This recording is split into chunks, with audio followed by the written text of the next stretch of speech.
अस्सलाम वालेकुम my dear students, I hope all of you will be fine. तो हमारा जो आज का टॉपिक है बड़ा सिंपल ही लेकिन बड़ा इंटरेस्टेड जो टॉपिक है वो रहेगा। तो इससे पहले मैं अपना आज का टॉपिक जो है उसको स्टार्ट करूं, मैं चाहूंगा मैं आप लोगों से पहले पहले दिए गए लेक्चर्स में से एक क्वेश्चन पूछ लूं। तो आज के लिए जो क्वेश्चन रहेगा वो है who used the term Porifera for the first time. Term Porifera जो है इसका इस्तेमाल सबसे पहले किसने किया और who is the Pioneer of the term Porifera. ये क्वेश्चन आपके लिए रहेगा और आप इस क्वेश्चन का आंसर दोगे तब तक जब तक आप इस आज के वाले लेक्चर को वॉच करोगे। With the completion of my today's lecture मैं इसका आंसर खुद दूंगा, तब तक इसको आप उसके बाद क्रॉस चेक करोगे whether you have answered it rightly और you have answered it wrong. तो let us start our today's topic, that is today we are going to discuss about the animals which are included in phylum ctenophora. अब तक हमने phylum Porifera पढ़ा, उसके बाद Cnidaria और Coelenterata पढ़ा।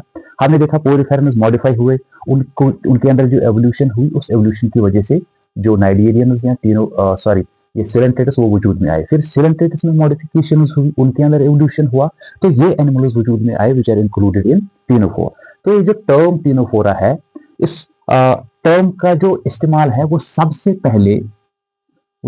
पहले हर्ट्ज़शेक ने किया है।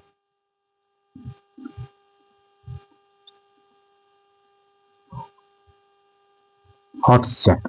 लेकिन इस फाइलम के अंदर जो एनिमल्स आते हैं, इन एनिमल्स के बारे में सबसे पहले जो हमें जानकारी दी वो क्रेडिट जाता है मिस्टर एस्टॉल्टस को।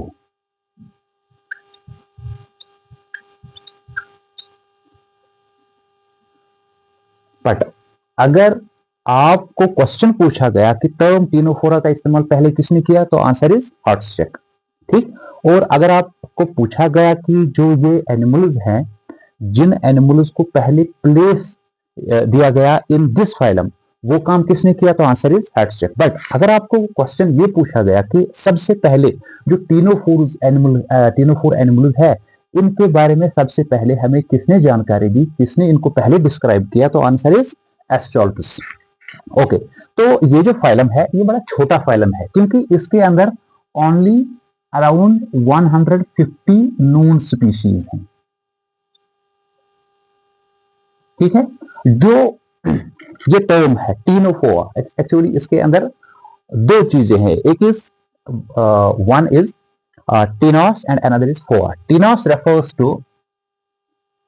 refers to comb and foa bearing. Comb bearing. So these are animals somewhat which are possessing some structures resembling with the comb. That is why they are called as comb bearing animals. And commonly ctenophores are called as comb jellies. Commonly they are called as comb jellies. Very important point. You can be asked this question as well, that what is the common name of ctenophora? Answer is comb jellies.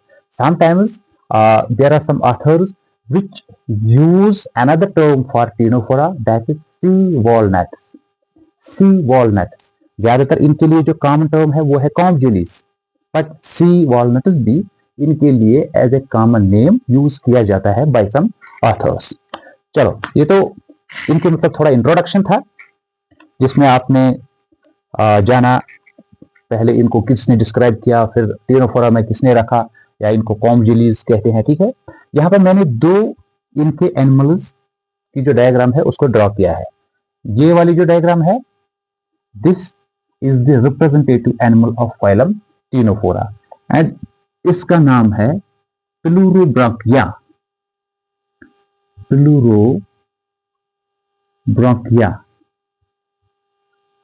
And ये जो दूसरा animal यहां पे मैंने draw किया है like this, इसका नाम है विलामिन।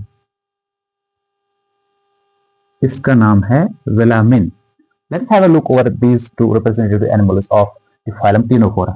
See, यहां पे आपको देखने को क्या मिल रहा है, these tuft-like structures which are elongated, extra projections, these are special tentacles, and here we have these comb palates, and here we have these ciliary tufts, we have some special sensory structures, So this is the diagram of some of the common ctenoforms. By looking at these diagrams, you can at least assess a bit that how they will be looking if you are a diver, if you will dive deep into the sea, and if you will see such type of the animals, then you will be in a position to recognize such type of the animals which have such morphology as the animals belonging to the phylum Ctenophora. So let us have a look over their characters now. Let me take their first character, that is habitat. They are all marine. सारे के सारे ये exclusively marine होते हैं, इनमें fresh water कोई नहीं होता है। अब तक जो आपने नाइडेरियंस पढ़े थे उनमें फ्रेश वाटर फॉर्म्स भी थी और उनमें मैराइन फॉर्म्स भी थी, लेकिन इनमें सारी की सारी मैराइन फॉर्म्स भी है। और इसके साथ साथ जो इनका नेचर ऑफ लिविंग होता है वो प्लेजिक होता है, वो सॉलिटरी होता है, ठीक है, वो फ्री लिविंग होता है, वो फ्री लिविंग होता है। चलो ये तो इनका हैबिटेट हुआ। इसके बाद इनकी बॉडी ऑर्गेनाइजेशन, इनकी जो बॉडी ऑर्गेनाइजेशन है that is resembling with their ancestors, that is Cnidarians, and their body organization is of tissue grade of body organization they have developed, and they have also developed some special structures, like they have developed these tentacles, they have developed these ciliary tufts, what are called as comb plates, ठीक है। Tissue grade of organisation के साथ साथ उन्होंने कुछ और चीजों को भी डेवलप किया है। इसके बाद about their symmetry, they have biradial symmetry, they have biradial symmetry. देखो बाइरेडियल सिमेट्री कैसे होती है, उनका एक साइड जो होता है वहां में उनको एक परफोरेशन प्रोजेक्शन होती है एक्टिंग एज ए माउथ, इस वाले साइड को ओरल साइड कहते हैं। जो इसका दूसरा साइड होता है उस वाले साइड को एबोरल साइड कहते हैं, एबोरल साइड। देखो ये ओरल और एबोरल साइड जो है, अगर यहाँ से यहाँ तक एक एक्सिस हम खींच लेंगे और उस एक्सिस से हम हाइपोथेटिकली इस एनिमल को डिवाइड करेंगे तो ये एनिमल इजीली डिवाइड हो जाएगा into two equal house which will happen to be the mirror images of one another. So they are having biradial symmetry along oral aboral axes, along oral aboral axes. चलो आगे बढ़ते हैं। germ layers, अब देखो अब तक हमने देखा कि only 2 germinal layers were present in Coelenterates, but here you will see that there are 3 germ layers. Henceforth they are mostly triploblastic. This is the development. Or Cnidarians, they are triploblastic. They have external ectodermis, they have ectodermis, then they have interior endodermis, which is here called as gasterodermis, and they have intermediate mesoglia cellular layer, which is believed to be formed from mesoderm, another germ layer. Hence they are triploblastic in nature because they contain all the 3 germinal layers. ठीक है। इसके बाद इनकी body form पे जाते हैं। इनकी body form कुछ इस तरह होती है।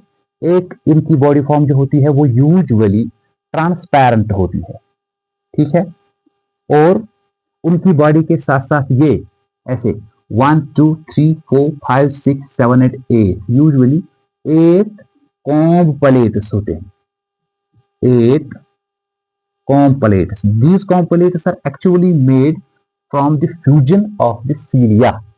तो इनकी बॉडी फॉर्म में यूजुअली 8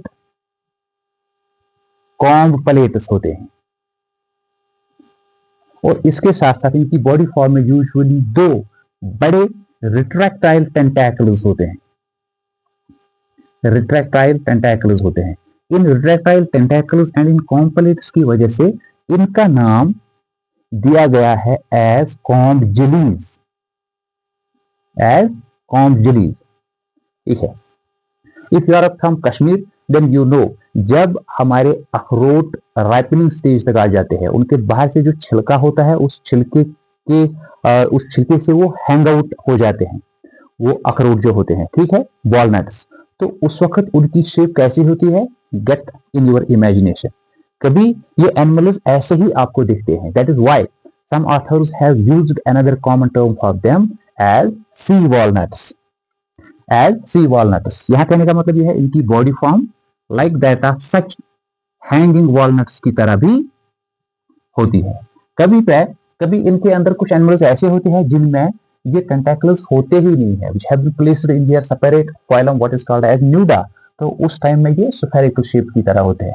कभी ये animals like that of this velamen इस तरह होते हैं, ठीक है, like that where their shape is resembling with an earthworm, but it is not earthworm, its shape is just resembling with earthworm, and the major difference is that here such animals are mostly transparent in comparison to the earthworms, and their body is comparatively small, and there are so many differences between this and earthworm. So next character here is locomotion। locomotion को लेके ये अपने टेंटैकल्स का use करते हैं, ज्यादातर ये अपने सीलियरली कॉम पलेट्स का यूज करते हैं, और टेंटैकल्स एंड सीलियरली कॉम पलेट्स का इस्तेमाल करके ये फ्री लिविंग हो जाते हैं in comparison to the solitary nature, ठीक है, अच्छी तरह लोकोमोशन करते हैं, चेज करते हैं प्री वगैरह को। And next feature is their special cells. देखो उनमें आपने स्पेशल सेल्स देखी थी नाइडोसाइट्स, यहाँ पे नाइडोसाइट्स नहीं है, यहाँ पे नीमेटोब्लास्ट्स नहीं है, यहाँ पे नीमेटोसिस्टस नहीं है। उस कंपैरिजन में यहाँ की स्पेशल सेल जो है वो है कोलोब्लास्ट। आप इसको याद रखोगे, वेरी इंपॉर्टेंट पॉइंट, कोलोब्लास्ट, ठीक है। ये जो कोलोब्लास्ट होता है ये सेल यूज होती है फॉर एनकरेज, टेंटेकल्स के साथ एसोसिएट यूजुअली रहती है, और ये सेंसरी भी होती है। It behaves like a sensory cell and it is also responsible for anchorage, for the attachment. And next is their digestion. They have a comparatively well developed digestive structure, because you can see here इसके अंदर एक oral reason है जहाँ पे एक opening है which is acting as mouth, and उसके साथ साथ इसका जो पोस्टीरियर साइड होता है वहां पे कंपैरेटिवली दो ओपनिंग्स होती है which are meant for ingestion. So it means there is a complete chamber, complete canal in which one opening is meant for ingestion, another openings are meant for egestion. So comparatively they have well developed digestive structures, and in their digestive structures they have usually mouth, they may bear a pair of anal structures,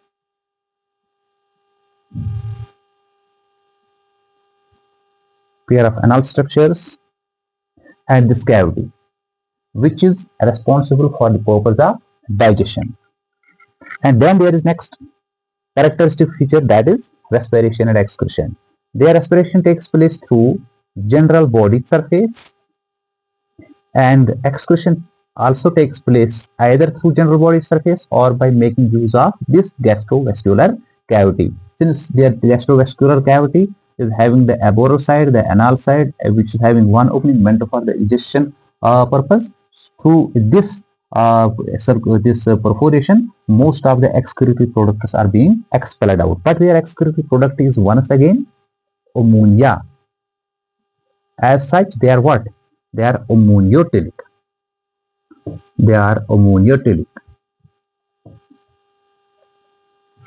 चलो next character जाते हैं, nervous coordination. Nervous coordination इनके अंदर होती है through the presence of simple neurons which is present like that of cylindrites in the form of a nerve net, but their nervous conduction structures have been provided with special cells. Number one, it was coloblast, and number second, a sensory structure called as statocyst. यहाँ पे जो हमने velamen की diagram बनाई है, यहाँ पे ये जो स्ट्रक्चर है दिस इज स्टैटोसिस्ट। तो इस स्टैटोसिस्ट का ये इस्तेमाल करते हैं, इसके इस्तेमाल करने से इनकी जो लोकोमोशन होती है वो सही हो रहती है, वो सही हो जाती है, ठीक है, इन द मैराइन वाटर्स।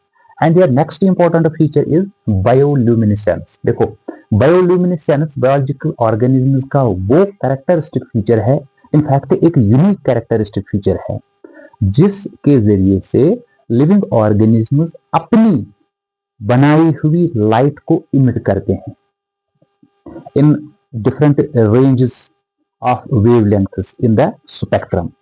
तो इस कैरेक्टर के बारे में आपने अब तक जाना होगा, some insects are having such characteristic features like glow moth, isn't it? But it is the animals which are belonging to this phylum which are also having the ability of bioluminescence. However, mechanism is a bit different. See, bioluminescence में ये light को emit करते हैं, वो light blue हो सकती है, violet या ग्रीन हो सकती है। इंसेक्ट्स के बारे में आपने जाना होगा कि उनके अंदर ल्यूसिफेरिन जो है एक सब्सटेंस होती है which is actually responsible for the production of the light in the air, ठीक है। लेकिन यहाँ पे ऐसा नहीं है, यहाँ पे उस ल्यूसिफेरिन के कंपैरिजन में इनके अंदर इन कॉम्ब लाइन्स पे स्पेशल सेल्स होती है। उन स्पेशल सेल्स को कहते हैं, ये कैरेक्टर अच्छे से अंडरस्टैंड कर लेना, उन स्पेशल सेल्स को कहते हैं फोटो सेल्स। फोटो सेल्स, इनके अंदर एक सब्सटेंस जो मैंने कहा वो उस सब्सटेंस का नाम है सीलेंट्राजन। सीलेंट्राजन। और उस सब्सटेंस में यानी सीलेंट्राजन में दो तरह के प्रोटीन्स होते हैं। It may be having two types of protein. Some animals are having one type of protein, some another type of protein. One type of protein is called berowin. One type of protein is called berowin, and another type of protein is called neopsin. Neopsin. देखो, एक protein या नियोप्सिन हो सकता है या बेरोइन हो सकता है। तो in presence of calcium ion, जब इनको बायोल्यूमिनेसेंस करनी होती है तो कैल्शियम आयन ड्रिफ्ट हो जाते हैं इनके अंदर, इन प्रोटीन्स के अंदर, और इन प्रोटीन्स की ऑक्सीडेशन होती है, ठीक है। तो उस ऑक्सीडेशन की वजह से यहाँ एनर्जी लिबरेट होती है, और वो एनर्जी लिबरेट होती है in the form of light, in the form of light, mostly in this range, blue, violet, green. तो ये जो लाइट बाहर आती है, फिर जब आप इन एनिमल्स को देखते हैं आपको बहुत अच्छा लगता है, they look very beautiful, and this is the mechanism behind there bioluminescence characteristic feature. तो इनके अंदर बायोल्यूमिनेसेंस का जो फीचर है दैट इज वेरी नाइस। ये बायोल्यूमिनेसेंस वाला फीचर अब तक के सिलेंटेरियस एंड नाइडेरियंस में नहीं था। इसके बाद let's talk about their reproduction, ठीक। तो रिप्रोडक्शन को लेके इनके अंदर एक्सक्लूसिवली सेक्सुअल रिप्रोडक्शन होता है, और ये ज्यादातर क्या, ऑलमोस्ट ऑल हर्माफ्रोडाइट होते हैं। हर्माफ्रोडाइट यानी single individual is consisting of both the types of the gonads having ability to synthesize both male as well as female gamete, ठीक। तो उसको कहते हैं हर्माफ्रोडाइट एनिमल। और इस हर्माफ्रोडाइटिज्म को लेके इसके बाद जो इनकी फर्टिलाइजेशन होती है वो एक्सटर्नल होती है। It means gametes are being raised into the water, so fertilization is external, they have external fertilization, ठीक है, ये आप याद रखोगे। तो एक्सटर्नल फर्टिलाइजेशन के बाद इनके अंदर जो एम्ब्रियो होता है वो फाइनली डेवलप होता है into a larva, and that larva is called cydippid larva. इसके अंदर साइडिपिड लार्वा है, इसका मतलब डेवलपमेंट क्या हुआ, indirect development. So cydippid larva is totally different from the larval form of coelenterates के अंदर जो लार्वा था वो प्लेनुला लार्वा होता है, लेकिन इनके अंदर प्लेनुला लार्वा नहीं है, इनके अंदर दूसरा फ्री लिविंग लार्वा है, what is called as cydippid larva, ठीक है। अगर इनकी development through a larval stage हो जाती है तो डेवलपमेंट क्या हुआ, इनडायरेक्ट, ठीक। अब यहाँ पे जो साइडिपिड लार्वा है इसमें समटाइम्स कुछ अलग सी एबिलिटी आती है और उस एबिलिटी को कहते हैं पीडोजेनेसिस। आप इस टर्म को याद रखोगे, पीडोजेनेसिस। पीडोजेनेसिस का मतलब क्या है? अटेनमेंट ऑफ और let me use this term, or development of gonads in larva। देखो, लार्वा में यूजुअली एबिलिटी नहीं होती है रिप्रोडक्शन की। अगर लार्वा में एबिलिटी रिप्रोडक्शन की आ गई, उसमें गोनाड्स डेवलप हुए, प्रीमेच्योरली गोनाड्स डेवलप हुए, और उन गोनाड्स में से स्पेशली जो इनके अंदर फीमेल गोनाड होता है, ओवरीज होती हैं, वो एग प्रोडक्शन जो है स्टार्ट करते हैं, और उस एग प्रोडक्शन को लेके उन एग से फिर without involvement of male gamete और फर्टिलाइजेशन यंग वन्स डेवलप होते हैं। तो फिर उस प्रोसेस को पार्थिनोजेनेसिस कहते हैं, उसको पार्थिनोजेनेसिस कहते हैं। देखो, इनके इस लार्वल फॉर्म में कभी एबिलिटी आती है पीडोजेनेसिस की, यानी अटेनमेंट और डेवलपमेंट ऑफ गोनाड्स, और उन गोनाड्स में से जो एबिलिटी आती है फीमेल गोनाड को एग बनाने की, वो एग कभी डायरेक्टली डेवलप होते हैं into the young one without involvement of male gamete और fertilisation. Such a special type of reproduction is called parthenogenesis.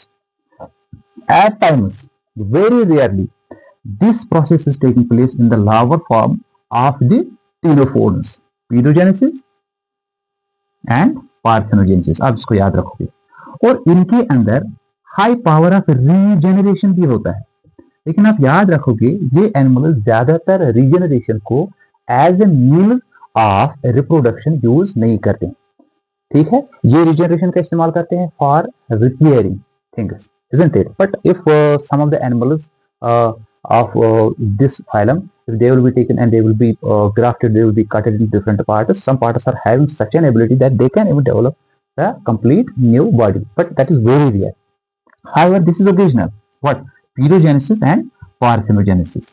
Both these characters are being performed sometimes by their respective centipede larvae.